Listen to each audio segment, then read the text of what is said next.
पहले प्रधानमंत्री पंडित जवाहरलाल नेहरू बने, तब से बहुत महत्वपूर्ण काम भी देश में हो रहे थे। पूरा नया देश बन रहा था। इस तरह का जो आज जो सीमाएँ हमारे देश की हैं या जिस तरह का भूभाग हमारा है, वैसा देश भारत शायद इतिहास में कभी भी वैसा नहीं रहा था। और साथ ही एक पूरी व्यवस्था नई बननी शुरू हो रही थी, जिसमें संविधान एक बहुत बड़ा मुद्दा था, वो भी बन रहा था। पिछले 75 सालों का भारत देखें, उन्होंने जो भी कार्य किया उसका जो एक प्रभाव हमारे देश पर दिखता है। तो आपके हिसाब से पंडित जवाहरलाल नेहरू जी की क्या-क्या सफलताएँ आपको सबसे महत्वपूर्ण लगती हैं?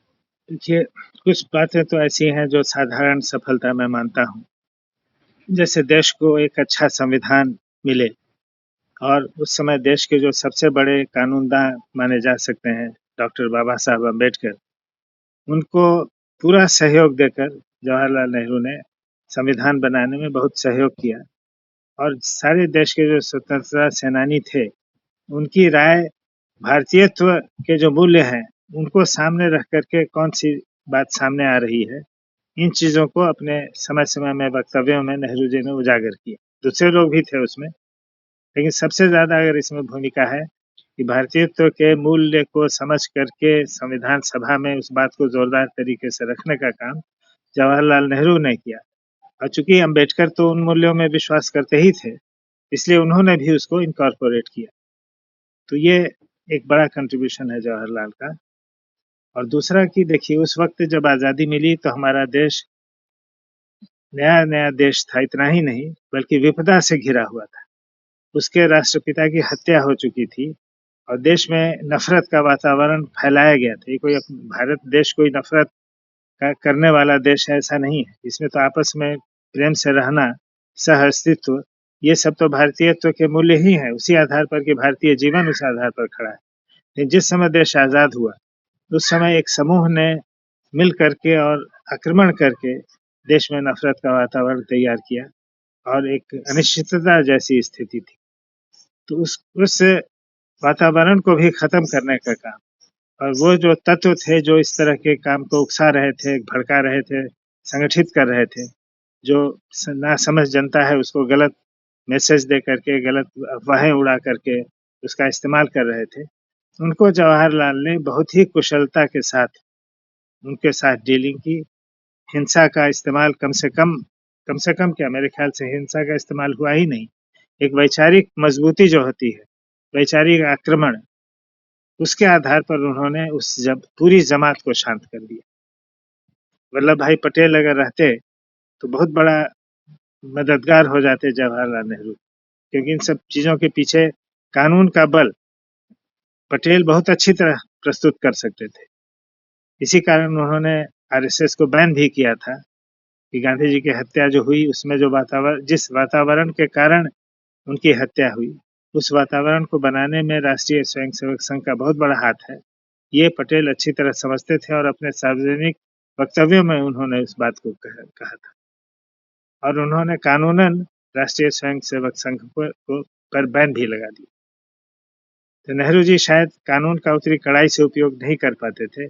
वो एक नेता थे और अपने नेतृत्व का इस्तेमाल, जनता को एक दिशा देने का इस्तेमाल, अपनी वैचारिक भूमिका स्पष्ट करते हुए भारत के लोगों को भारत की याद दिलाते हुए उन्होंने उस शक्ति का शमन किया जो नकारात्मक शक्तियाँ थी। तो समझिए कि पटेल के बिना वो काफ़ी कमज़ोर हो गए थे, लेकिन फिर भी उनमें इतनी क्षमता थी, इतनी प्रतिभा थी कि उन्होंने उस विपदा की घड़ी से देश को निकाला। तो ये एक बहुत बड़ा कंट्रीब्यूशन नेहरू का है। और आजकल जो उन पर आक्षेप हो रहा है, चूँकि वही ताकतें जिन्होंने राष्ट्रपिता की हत्या की और जो राष्ट्रपिता की हत्या का जश्न मनाते हैं आज भी और उनकी हत्या को जायज़ ठहराते हैं, वही लोग नेहरू पर आक्रमण कर रहे हैं। उसका एक बड़ा कारण है कि नेहरू ने उन लोगों की एक नहीं चलने दी और उन लोगों को लगता था कि अब तो राष्ट्रपिता खत्म हो गए, अब हम लोग शायद हावी हो जाएँगे भारतीय राज्य पर, लेकिन वो संभव नहीं हो सका। एक संघ के प्रवक्ता हैं, उन्होंने तो कहा कि भाई जब महात्मा गांधी की हत्या हुई, तो नाथूराम गोडसे और उसका ग्रुप ये भी सोच के गया था कि अगर वहाँ सुहरावर्दी होगा तो उसकी भी हत्या कर देंगे। लेकिन ये सुहरावर्दी नाम उसने गलत लिया। वो तो मन में उनके जवाहरलाल थे, क्योंकि दिल्ली में सोहरावर्दी कहाँ से पहुँच जाता है? वो तो पाकिस्तान में चला गया था और पाकिस्तान के प्रशासन को देख रहा था। तो जब गांधी जी की हत्या हुई तो वहाँ सबसे ज़्यादा संभावना थी, या तो गांधी जी के साथ पटेल होते या जवाहरलाल नेहरू होते। इन लोगों के दिमाग में ये बात थी कि गांधी की हत्या करो और अगर नेहरू वहाँ होगा तो उसको भी मार देना। तो इस तरह से नेहरू के प्रति इन लोगों के मन में डर था। जैसे गांधी अगर जीवित रह गए तो हम लोगों का जो ये हिंदुत्ववाद है, वो नहीं चल पाएगा। तो एक हिंदुस्तान नए तरीके से खड़ा होगा और जो उसकी पुरानी परंपरा है, उसकी जो सभ्यता संस्कृति है, वही डोमिनेट करेगी। कि गांधी के इन विचारों के सामने हम लोग ठहर नहीं सकते हैं, इनकी हत्या कर दो। और दूसरा कल्प्रिट है नेहरू, उसको भी नहीं छोड़ेंगे। लेकिन खैर इतिहास जो बना वो बना, और इसलिए इन लोगों का नेहरू के प्रति खास गुस्सा है। नेहरू ने भविष्य की भी योजना बनाई, उस खतरे से तो देश को निकाला, लेकिन उन्होंने अगले एक तो पंचवर्षीय योजनाओं का समर्थन किया उन्होंने, 5-5 साल की योजना बने और सरकार उस पर काम करे। लेकिन नेहरू के मन में 50 साल की योजना थी। उन्होंने ऐसे संस्थान खड़े किए जो लोकतंत्र की रक्षा करें और सुरक्षा के संस्थान खड़ा किए, जो फौज आत्मनिर्भर बन सके, ऐसे कारखाने यहाँ बने, वैज्ञानिक विकास यहाँ हो सके, वैज्ञानिक आविष्कार हो सके, वैज्ञानिक काम हो सके, इस तरह के संस्थान बने। एटॉमिक एनर्जी को लेकर के उन्होंने काम किया और भाभा को उसका प्रमुख बनाया, क्योंकि वो एक वैज्ञानिक थे, योग्य वैज्ञानिक थे कि इस एटॉमिक एनर्जी की दिशा में भी अभी से काम शुरू हो जाए। हालांकि उनके मन में एटम बम नहीं रहा होगा, एटॉमिक एनर्जी रही होगी, लेकिन ये काम भी उन्होंने ही शुरू किया। तो अनेक संस्थान हम देखते हैं कि जो देश के विकास के लिए, देश की सुरक्षा के लिए, देश के में शिक्षा का प्रचार प्रसार हो, इसके लिए, देश का एक वैज्ञानिक दृष्टिकोण बने, इसके लिए उन्होंने अनेक संस्थान बनाए। और संसद के अलावे जुडिशरी है, इलेक्शन कमीशन है और दूसरे कई संस्थान ऐसे निर्मित हुए, मजबूत किए गए नेहरू द्वारा, कि जो समय पड़ने पर लोकतंत्र विरोधी काम अगर सरकार करे तो वो रोक सके।